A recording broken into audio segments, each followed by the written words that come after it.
podcast. My name is Brandon Barnes, and my co-host Nathan Taylor. Nathan's here. And today we are joined by Ken Yao. He is founder of Cybers, Cyberse. I just want to make sure I spelled something out right. People didn't know, right? Thank you. And you're out in LA, right? Because we're mountain people over here in the great state of Colorado. Um, Ken, if you could, please indulge us with a little bit about yourself and your experience. Yeah, no, absolutely. And, thanks, Brandon. Thanks, Nathan, for having me on. Nathan and I met just through some of the conference stuff, and, we're both very passionate about this space of being able to help companies with their cybersecurity needs, especially making things more accessible and simplifying cybersecurity for the SMB world. So a little bit about me. I grew up in California pretty much my whole life. I have two cats, but more professionally speaking, I started my career at Deloitte in their cyber risk practice. And then after a couple of years, I went to Booz Allen Hamilton, where I was part of their cybersecurity operations team and ended up building some of our capabilities where we were serving Fortune 500 companies and being able to kind of scale cybersecurity operations and build repeatable things that were deliverable at the enterprise level. So ultimately, about 8 years into that, I was a part of a divestiture where we sold our managed security business to a private equity-backed portfolio. I was part of putting that deal together, leading some of our large enterprise accounts, and it just was a great opportunity to build a business for us and to expand what we were doing. So I went over as the head of strategy for a company called Deep Seas, which is a managed security service provider, along with the PE backing to go out and acquire a few more service portfolio companies. So I did that for about a year. And then after a while, I kind of saw a pattern and an opportunity to, hey, how can we solve this problem more at scale? What can I do to build a platform and something that's meaningfully impactful to making the lives of cybersecurity practitioners better, and also saving everyone some time so that we can get on with our lives? That ultimately led to me founding Cybers. So Cyber a cybersecurity marketplace. It's an expert-led community, and we also have decision enablement tools built in to help accelerate and drive and solve for the procurement problem in the cybersecurity world. Our mission is making cybersecurity more universally accessible, and just try to be helpful and working with across a broad ecosystem of partners and customers. Awesome, great. Yeah, we were talking about this on a previous episode that navigating cybersecurity is complicated, and we've had this conversation actually in multiple episodes. So I think back to when Chris Jensen was here with us. One of the conversations I've had repeatedly with Chris Jensen, who's a VCIO, is he said to me, "Hey Nathan, you're more technical than me. You're a little bit deeper on some of this technology stack. What is the minimum viable security stack I need for my 500-person companies I'm working with? Because Arctic Wolf says they'll do everything I need. CrowdStrike says they'll do everything I need. KnowBe4 says they do everything I need. What do I need? And how do I figure that out? And how do I make sure I'm not missing something?" And this is a very, very experienced, very seasoned VCIO. And then you've got, all across the space of, small business owners going, what do I need to take care of my company? So, it's a lot to navigate. There's best of breed products. Do they integrate? All that sort of thing. So kind of tell us like some of the challenges you're seeing in that space. Yeah, I mean, I think you outlined the problem space really well, and luckily your VCIO friend is well established. So there's three places people start in this conversation that I've seen. Number one is phone a friend. Number two is Google, and number three is Reddit. Right? Like there's only so much you can do out there right now, and I think like we're in a great age where like AI is trying to help us find the right answer faster. But at the same time, it's still a combination of those three areas where you have to get enough trust and credibility, and you have to understand the process. And ultimately, it's a personal bet or it's a career decision. When you go out there and you say, "Oh, hey, I want to go down and purchase this product or something." So one of the expressions that's out there that I'm sure we've all heard before is "no one gets fired for buying IBM," and yes, that's part of the problem that we're trying to solve for, right? Like I don't think people should be fired for, again, trying to figure out the best solution, and it should be done in a way that's more accessible and easier for them. So very much so like building and simplifying the process along the way. And leveraging all the tools that we have available to make it so that, you know, it's much faster and cheaper. And ultimately the mission is to help security, but also understand the business constraints and the balance that needs to take place as well. That's awesome. Yeah. So Ken, I'm more intrigued. What did you do? Like, you worked back in maybe, you know, big business, or what was your first job? You said you worked for enterprise business? For Deloitte, yeah, all consulting actually for the most part. So Really? I have some background in finance as well. I'm an econ major, which I highly recommend. I think econ is a great way to think about life, but you know, I'm a little bit biased there. No, that's good. But what did you do in the enterprise level? Like, how did you consult there? Well, I mean, first off, kudos to, you know, my previous employers for all of the training and the opportunities of, you know, helping someone develop and build skills. Yeah, I mean, for Deloitte, you know, we were really focused on just like, hey, how can we do these things in a repeatable way? And at very large scale, you know, for very large enterprises, you're a part of a very large team in projects. I found my niche in an interesting way of, you know, I didn't come in as the most technical background person, you know, like I wasn't a computer science major, or at that time there was no such thing as cybersecurity majors. So, you know, we were all just kind of like figuring it out. I joined in terms of being able to, hey, I can organize stuff, I can communicate. I joke and say my one life skill is PowerPoint, and that's probably still roughly true. Like my biggest skill here is PowerPoint and maybe email. I'm pretty good at email too. Like I'm really good at getting those like really tight, nice bullet points out there. But I just, you know, being able to solve the business problems and the communication problems, and also just it's. I don't like to call it translation because I think it's actually the same language, but it's just having that ability to communicate and help people understand, as well as putting in the time to do so. So that's the biggest things for me in my career. What's helped, you know, it's just, you got to put in the time. And I've always been in kind of that position where it's like, you know, hey, I've built a strong reputation for delivery.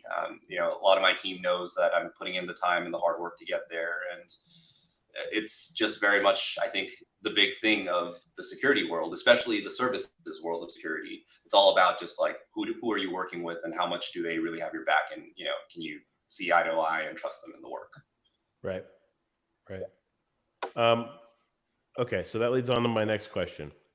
We talked about, you know, maybe some pain points for the, you know, small to medium-sized business out there that don't understand security. How is it that your translator helping them get to what they need to know, or in the cybersecurity realm? Yeah, I think that's a great question to it. And in the world of SMBs, I think it starts with listening. You have to like just understand what are their priorities from their business, right? And being a startup founder now, I feel it even more keenly of just like, okay, you know, I was on vacation for a week and a half, you know, this past month. I was like, well, I have to run payroll. You know, I have to like take care of like any legal questions that come up. You know, we have investor emails and things like that. Like, there's no one else to do it, right? And that's kind of what's top of mind, and those are the most important things that are immediate. Yes, we follow like good security practices, but is that really what like runs my business? You know, outside of the fact that I'm a cybersecurity company, no, right? Like I have to run a business, I have to work with a team, I have to deal with a lot of those things, and that's not even talking about life, right? Of like marriage, kids, you know, whatever else is out there. There's just so much to it. So it starts with listening and understanding what the priorities are for your customers. And it's really hard to do at scale, right? Especially for service providers and companies that are focused on IT, or if they're focused dedicated on security. How do you do that at scale? Because you have so many people, so many relationships, and they're so conscious of cost. So being able to really just like, again, find that right balance in a sense, and, you know, finding the right partners to help enable that. And that's really what, you know, I strive to kind of solve for and make easier for everyone. It's interesting because in our last conversation, we were talking with an MSP owner, Chris, and we were talking through how the decision gets made on what security product to buy as an MSP is very interesting, right? Because it might start with, can I buy it from a distributor like Pax8? Can I get the billing into my billing system? What's margins I can make, and what's it cost for my customers? We haven't talked about any technology. We're literally talking about back-end transactional layers. And then does it integrate with my RMM? Does the ticketing integrate with my PSA? These are all terms and tools that we use in the MSP space for how we run our business. And then is it multi-tenant? Can I manage it efficiently across multiple tenants? Do I have good, do my technicians know it? And so from an MSP or service provider, oftentimes the decisions on something like security software are made from very different spaces than somebody in the mid-market who's trying to solve technology problems. But they also are wrestling. You already mentioned it, that price is like number one, right? Like before we're talking about whether it works, there's a price conversation, which is interesting. But it's more complicated than price, because the thing I also run into in the mid-market is you have tools. Now you're wondering if they're working and if they're the right tools, right? I've been in a lot of customers that they're like, I've got this SIM provider and I've got this antivirus, and I have no clue if we're any closer to being secure, right? Yeah, exactly. You mentioned the minimal viable security stack earlier as the concept. And the other concept that I hear a lot about is the security poverty line, right? Like, so, okay, how do we stay ahead of the threats? How do we make sure that, like, I talk about the bear analogy where, when you're chased by a bear, you don't have to be the fastest runner. You just have to outrun the others. So that's a little bit of security, like the idea is like, let's stay above the benchmark. Let's stay up in front of the curve. And that's the reality of what people are dealing with in their businesses. And again, going back to listening, like you have to understand the customer's priorities. And, in a lot of cases, what I've seen and, firsthand in being an MSSP provider, you're not really positioned and the best person to answer that necessarily, right? Like that does have to be something that's, thought of from truly the client's or the customer's perspective of what is in my best interest, what is like my biggest thing. And again, it's a complicated topic. It's hard to figure out. And it's also just, again, in the world today, it's all very expensive. So doing our best to fight that battle. Yeah. I've always liked the term. Like I love these frameworks. We got CIS top 18, cybersecurity framework.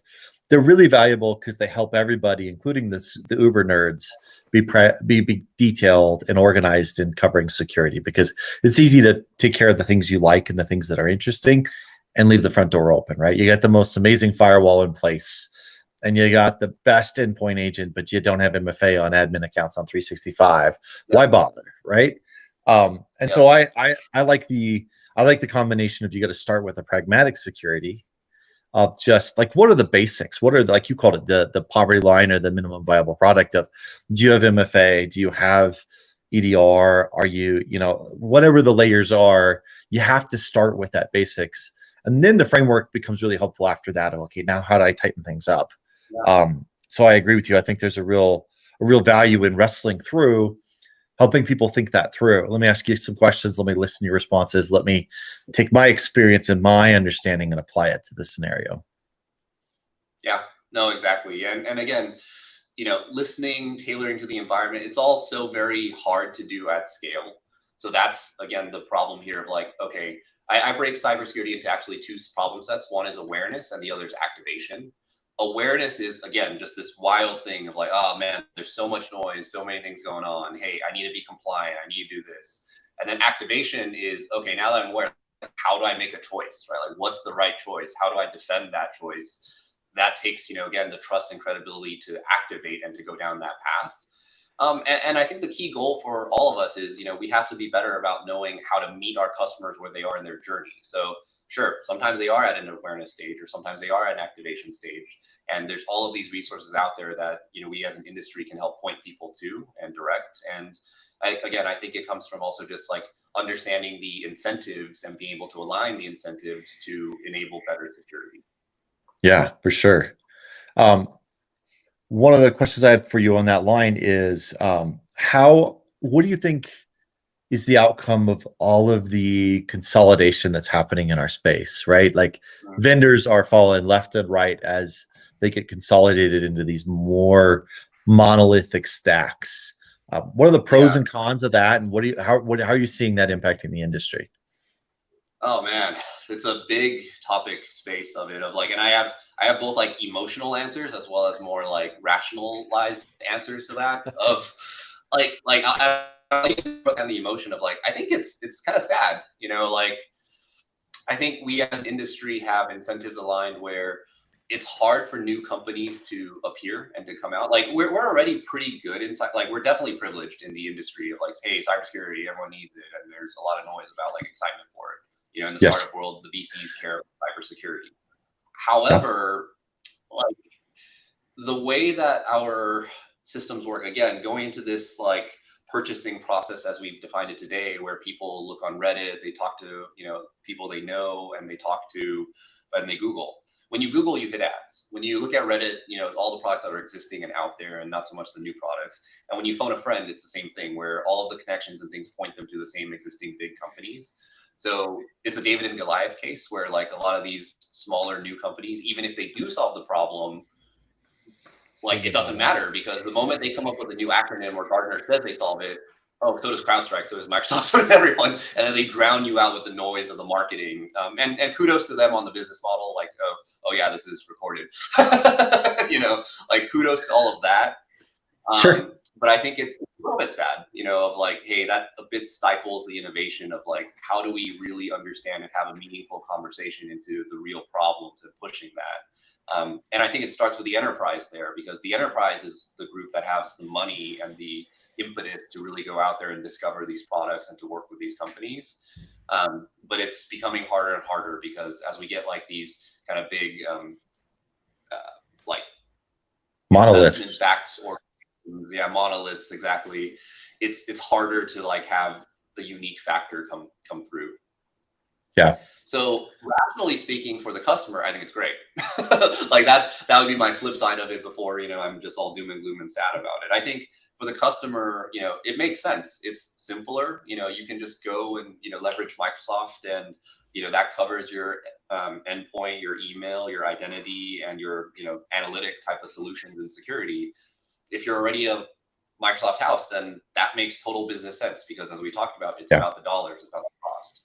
But, you know, hey, you as a company should still understand that that's Microsoft's play, and there are other viable answers out there, and there are things of maybe you just need this thing to get to the next stage. And it comes back to, you know, how do we meet that customer wherever they are in their journey and give them the tools and the information to make the right activation decision.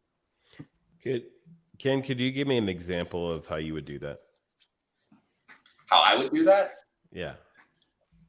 I mean, on Cyberse, you know, we're building out the tools, and it's all giveaway, right? Like, so right. What I used to get a lot of in the consulting world was like, hey, what's the best SIM tool? Can you do a SIM evaluation for us? Can you tell me, like, review my security awareness program and tell me the best things I need to do, people, process, technology? That was, you know, to answer your question earlier, which I didn't properly answer, that's what we do in like the enterprise consulting world. Then they take our brand and our logo, and they're like, oh yeah, look, see, they said so. Third so what party we're doing at Cyberse is we're actually, because we said so. What we're doing at Cyberse is we actually leverage AI and automation to do this 10 times better, or mathematically it's 9 times better. Let me put it back, 9 times better. We want to be able to scale this, and we give away all the information about, you know, what are the best tools and products and services out there. Feel free to go to the website, look at the categories we cover, and look at the way that we review the criteria. It's all very transparent, and it's all like, we're not incentivized to push any sort of product in any way. And then we basically use that sort of data set, and then we provide, again, assessment tools and information out there. Right now we have something called the Navigator, which is free. It just, you know, fill out 20 questions. It generates a report for you of where to start in security. It tells you your score, and it tells you how you compare against your peers. And you just start from there, have a conversation, you know, reach out to people and talk. And that's really the big thing of, I really strive to make myself available to have conversations and to just help understand where people are in their journey.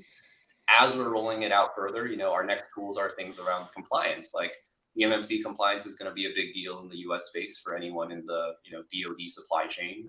Other things that are big deals for the customers we work with are, as I mentioned, Microsoft security rationalization. It's, okay, hey, like I have all of these licenses. I need to have an awareness program. I'm trying to become more, you know, insurance ready. Microsoft's always advertising to me. I'm at their conferences. They're telling me all these cool things. Is it true? Can I do it? I was just talking to another gentleman this morning, and he was talking about like, yeah, it's the art of the possible, right? So we help customers explore the art of the possible with what they have as, an via their MSP, via their MSSP, and we figure out what are the best solutions out there and the best viable path for them forward. How are you guys leveraging AI in your platform? Because I think AI is this topic that's just all over the place, right? It is, and it's like really exciting to see and like to just have those working sessions and how we're using AI. Again, I was just summarizing this for one of our investors, just talking about, hey, like here's what we're really excited about towards the AI stuff, and I very much believe we have this amazing set of use cases where it's super applicable for our work. So I mentioned the marketplace component and the research. So research is a big part of what we do, independent back research, including leveraging tools like AI, but we always use, human in the loop and industry experts in order to like validate and say like, hey, this is the case of, what we've seen. We're creating kind of the 10x analyst is essentially one of the concepts there of how can we do this leveraging AI, again, still with the human in the loop, but have it in a way where it's so automated, the data collection's there. All we're doing is asking for little bits of tweaking and feedback to understand like what's out there and, what's the best way to present information to help customers in their journey. And then the other part is, we're building kind of the data model as well. So taking the information we have and being able to benchmark against various, industries and sizes of different companies, we're able to say, well, this is probably what the other guys running away from the bear look like. So this is how you can have a profile that makes you faster than that guy running away from the bear. And, just moving the needle the right way where we give them the recommendations that make the biggest impact for their security program. Awesome. So in AI buzzword terms, I should say prompt engineering, AI modeling via RAG, as well as data modeling that we're building on ourselves. So it is all of the above, and it's very much like we're in the game of seeing where AI takes us with this. Right. There's also the components of like AI for security, security for AI, which are topics that are near and dear to me. I think we're a little bit different in it because Cyberse is a marketplace, so the marketplace components, the community components, and the tools are actually very interesting applications of AI for cybersecurity, not in the sense of like, hey, I'm becoming like I'm automating away a SOC analyst, but in the sense of I'm trying to solve the business decisions and making them more efficient. It's all very back end, which is what's really funny about it. I've had this philosophical debate with AI experts of like, oh, can we use a chatbot? Should we have a button that says AI? I'm like, no. like how does that add to the trust and credibility to activate people, right? Like I think it's again really important about getting the information right, building the right processes and the tools there, and understanding how that moves the needle for our customers. Yeah. I think there's a whole world right now where everybody's like, hey, I'm doing AI and everything. And I think the people who were early on quickly realized, oh, AI is amazing when you put it in the right spot. It's not the answer to everything. Not everything's a nail that the AI hammer should hit. But when you do have a nail, it crushes that nail when you use the AI hammer. So then, and like your research, like I'll just give you like the sheer volume of research that we do and the information we gather leveraging AI. Like it's hilariously scary of like the fact that you can just search something and get a pretty good starting point answer of like, you don't need a 2 or 3 year entry level consultant doing this anymore. You can just leverage AI for that. Do you have to still fact check it and also just be able to have like, again, some form of review process, human loop? Yes. But that's what it's always been. Right? Like as a consulting, as a partner in consulting, I have managers and my managers have teams, and that's how it's always worked. But now we can really just have that layer built into it where people who can natively build in the AI enabled world, we have access to so much more, and it just saves so much more time in our model and the leverage that we can create.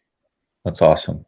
How do you see AI disrupting the security tool space? Obviously, it's every vendor is saying they've got AI, but what do you think are going to be the impacts on the solution side?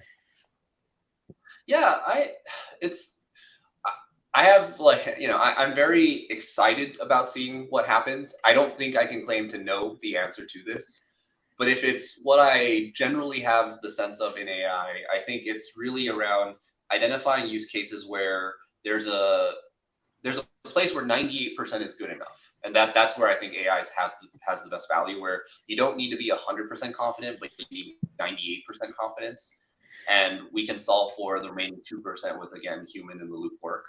So, I think the SOC analyst role is a good area because, hey, if I can get 98% there and I'm willing to accept a 2%, false negative, which is far better than the human version of it anyway. Right. Like in human SOCs and having, I led, our cyber operations kind of governance practice. So like metrics are my thing, but like in human SOCs, as we've had them, you're looking at 10 to 25% false negatives. Well, oh, why didn't we catch it? We didn't know. Right? Like that's Yeah. the world. So if you get to 98% there, that's amazing. That's truly amazing. And then the rest of it, believe that Sam Altman and OpenAI are going down the right direction and they're making it better. So, I think they're going to close that 98 down to 99 and everything else. Yeah, one of the places I think it's going to drive change, and I'm curious about your perspective on this, is AI is always better with more data. And that we go back to that monolith conversation. I think AI better with better data. Not better. That's fair. Yeah. I think that's where the monoliths have an advantage, though, in an AI world. Like we've all talked about it. You go do an incident response in Microsoft, and what it can show you is just incredible. This is where the email came in. They clicked on it at this time. Their endpoint saw it connect to this IP. The payload got downloaded, and you can break out the entire attack chain in one UI. And I think AI being able to do those sort of things is going to be more valuable to the monoliths where they have more data points to look at. You talk about that 98% false positive. If you only got one data point, you only have firewall data, you got nothing. If you only have email data, you got nothing. But if you got firewall, email, endpoint, identity, all these other layers, SASE, whatever the layers are, you just have such a running head start on giving AI the data to do things for you. I think, what's funny, Nathan, is that's where I think we're running into a big, bubble is, now you have to get all your stuff talking to each other. So the application integration in this space is starting to kind of take off for us because we have that team, and it's, then they start, Microsoft's doing Fabric and all this other stuff. I mean, it's coming. It's like a whole big, everything talking to each other. Then obviously the next, generation 2 of AI is really going to hit hard.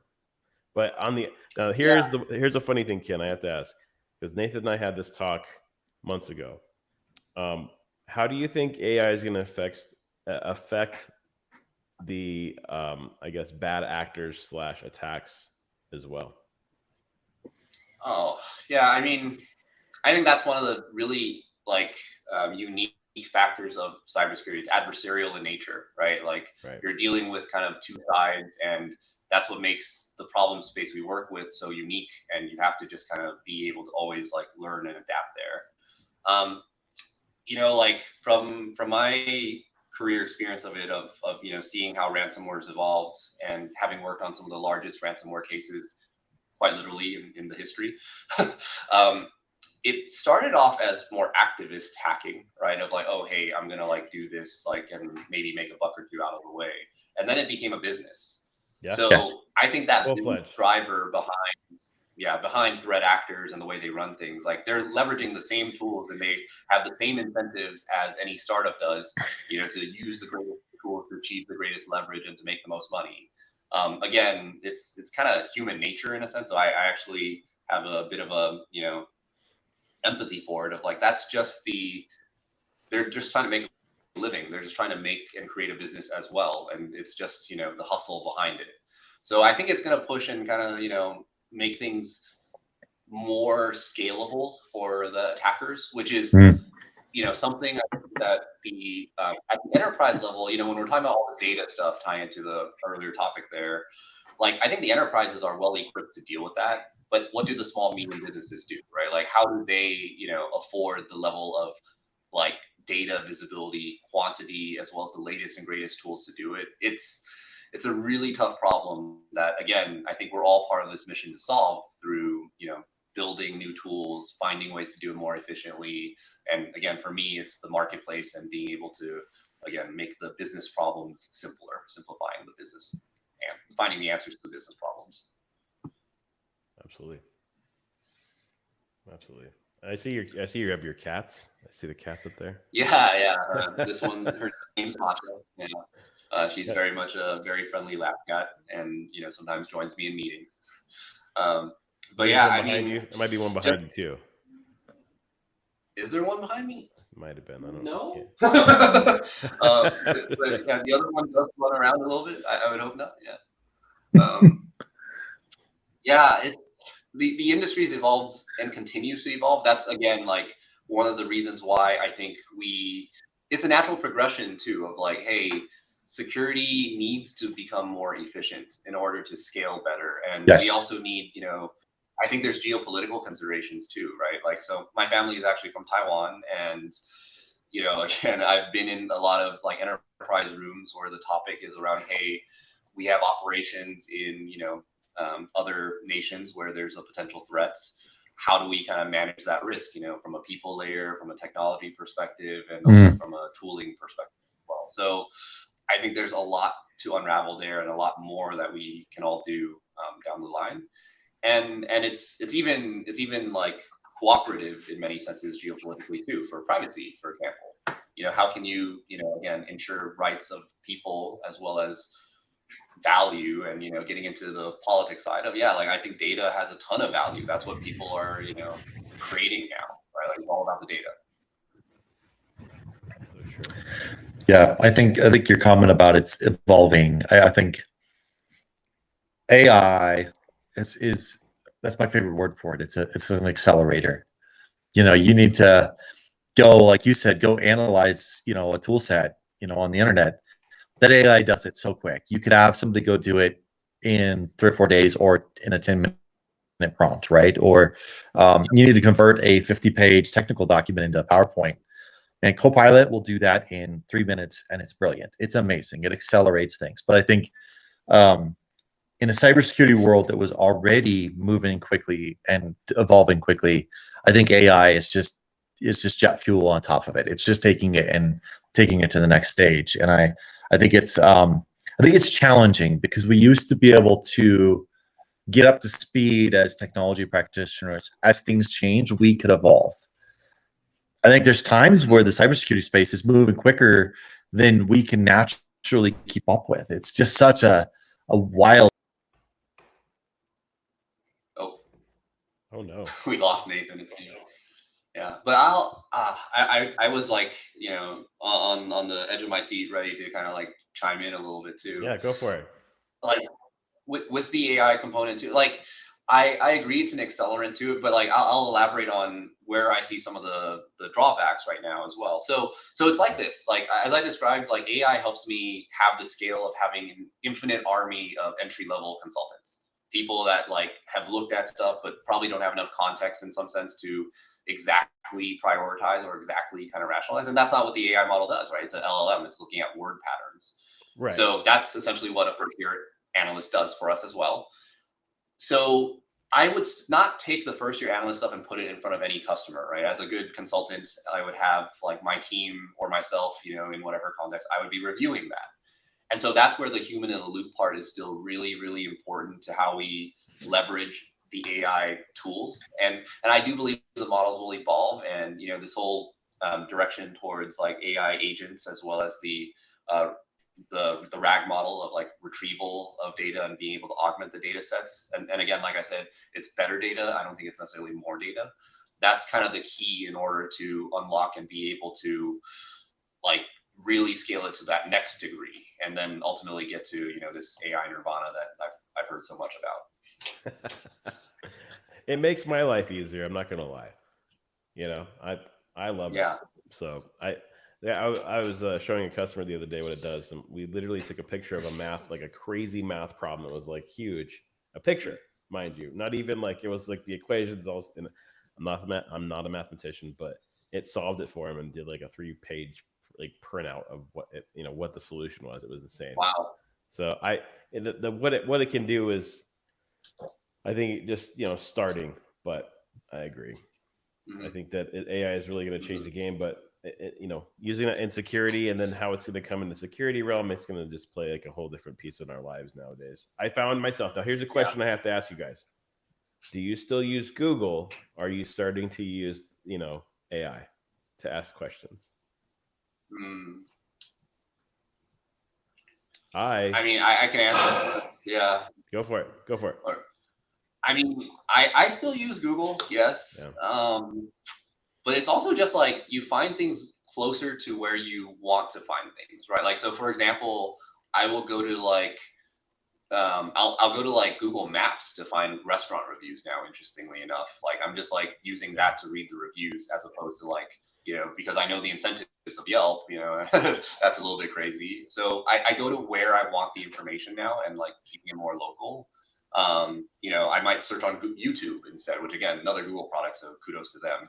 But like, if I want to know how to do something, like I might as well just find the video with the most views about that topic as opposed to trying to like read through the first 10 articles and then get buried by ads. Or Nathan, Reddit as well. Yeah, Reddit. Nathan, what do you think?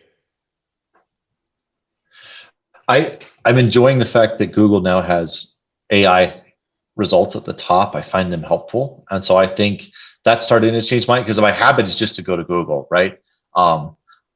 So I still Google a lot now. More contextually in the Microsoft world, I still have the habit of clicking on the Outlook search bar, and I want Microsoft to switch that to open up the Copilot chat, because Copilot chat's so much better. Right. But I have this muscle and habit memory of just going straight to the search bar. So I love the results you get from AI when you can leverage it. So just to let you know, I think that I'm starting to shift big time, because even I have a Pixel, right? I'm a Google guy, and that's fine. I live in that world. But Gemini is their tool. I don't even Google stuff anymore. I think they're actually starting to disable some of that stuff, like ask Google. I use that, and honest to God, it pulls all the results from Google I'm going to get, but it does all the searching through the pages I want faster. And so it's almost like it searched 10 times, because we've been searching Google for years in our space of trying to figure stuff out. So the fact that it can help me get to answers quickly, I'm starting to use it and leverage it more. So at the end of the day, I'm almost wondering where the marketing is in this coming into play, because I'm going to start searching for this and searching for that. And I mean, it's going to be the next level, right? So it's definitely like, I'm not envious of Google's position, honestly, in this, because like, sure, they have to disrupt themselves in order to survive, right? Like that's the big mission, advertising versus the AI stuff. If we were going to throw out like one big wish about AI, it's, I think out of all of these like model training companies and model building companies, like the one that truly puts the money where their mouth is and creates the first like US universal income fund of like, hey, every dollar I generate from AI, 50 cents of it goes to like giving back to America.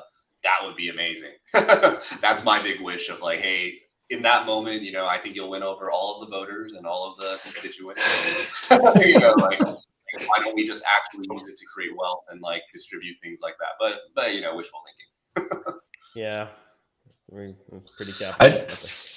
You mentioned, how Google's having to kind of almost disrupt their own business, and it's true. Like they make most of their money still, like 80% of their revenue comes from ads, right? And Google searches, and AI breaks that because I don't need to click on ads. AI goes and looks at the data for me.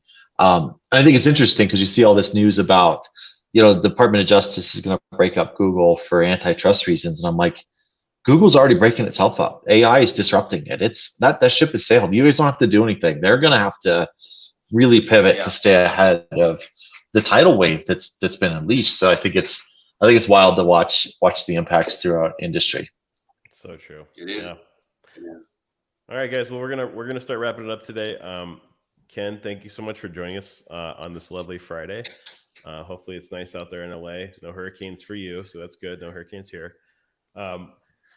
Just want to say thank you. How can people, find out more about Ken? Where can they reach out? Just on your website or?